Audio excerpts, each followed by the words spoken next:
नमस्कार। कभी सोचा है कि एक पत्थर का टुकड़ा इतना कीमती, इतना खास कैसे बन जाता है? आज हम रत्नों के इसी रहस्य से पर्दा उठाएंगे और जानेंगे कि उनकी इस बेमिसाल चमक के पीछे आखिर छिपा क्या है।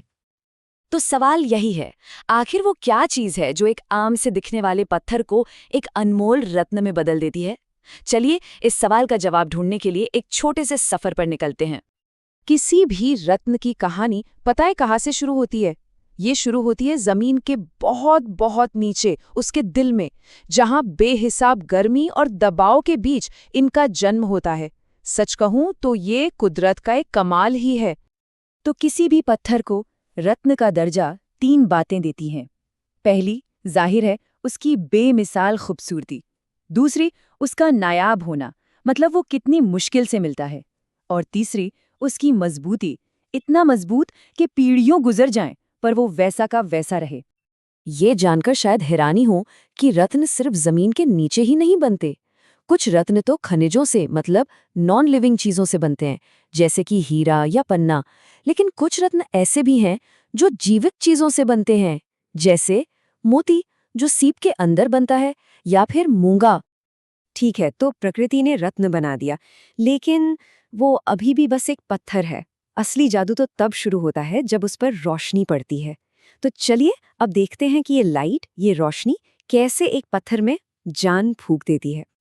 अब ये जो प्रोसेस है ना, ये सुनने में भले ही मुश्किल लगे, पर है बड़ा सीधा सा। जब सूरज की सफेद रोशनी, जिसमें असल में सारे रंग मिले होते हैं, रत्न के अंदर जाती है, तो रत्न अपनी बनावट के हिसाब से कुछ रंगों को तो पी जाता है, सोख लेता है, और जिन रंगों को वो नहीं सोख पाता उन्हें बाहर फेंक देता है, हमारी आंखों की तरफ, और बस हमें वही रंग दिखाई देता है। तो रंगों को सोखने और बाहर फेंकने का ये जो खेल है ना, यही वो चीज है जो हर रत्न को उसकी अपनी पहचान, उसका अपना अलग रंग देती है। कह सकते हैं कि हर रत्न का रंग उसकी अपनी एक कहानी है, प्रकाश के साथ उसकी एक खास दोस्ती, जो उसे बाकी सबसे जुदा बनाती है। तो प्रकृति ने रत्न बनाया, रोशनी ने उसे रंग दिया, पर कहानी अभी खत्म नहीं हुई है।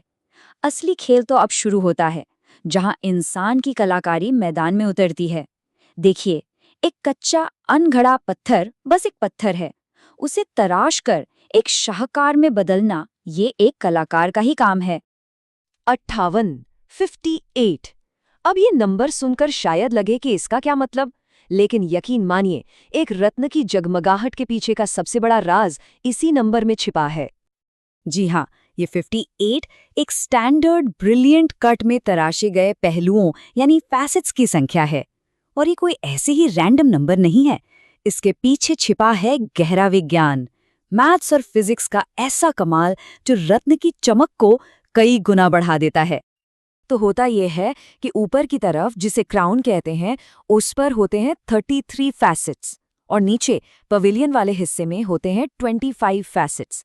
इनमें से हर एक पहलू, हर एक कट को इतने सटीक एंगल पर तराशा जाता है कि ये सब मिलकर रोशनी को अंदर पकड़ते हैं, उसे घुमाते फिराते हैं और फिर एक तेज चिंगारी की तरह हमारी आंखों की तरफ वापस उछाल देते हैं। लेकिन रुकिए, एक रत्न की कहानी सिर्फ उसके रंग और चमक तक ही सीमित नहीं है।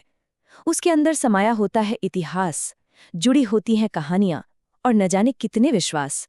और सच तो यह है कि यही चीजें उसे उसकी असल कीमत देती हैं, जो पैसों से कहीं ज्यादा है। ये कविता कितनी खूबसूरती से इस बात को समझाती है। सोचिए, एम्बर की एक बूंद गिरी और उसमें एक छोटी सी चींटी हमेशा के लिए कैद हो गई। वो चींटी, जिसे शायद कोई देखता भी नहीं, आज एक बेशकीमती रत्न का हिस्सा बनकर अमर हो गई। रत्न सिर्फ पत्थर नहीं होते, वो एक तरह से टाइम कैप्सूल होते हैं। और कहानियों की बात करें तो सदियों से हम इंसानों ने इन रत्नों में जादुई शक्तियां भी देखी हैं। जैसे ये माना जाता था कि एगेट पहनने से बोलने की कला आ जाती है, पुखराज को दोस्ती की निशानी माना जाता था, और फिरोजा, उसे तो गुड लक चार्म समझते थे।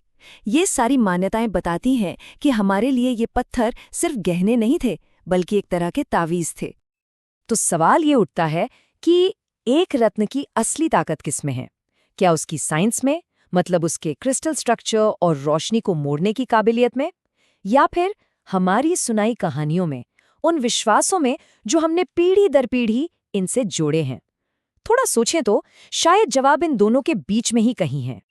तो चलिए, अब तक हमने जितनी भी बातें की उन सबको एक साथ जोड़ते हैं और वापस चलते हैं हमारे पहले सवाल पर कि आखिर एक साधारण पत्थर रत्न बनता कैसे है।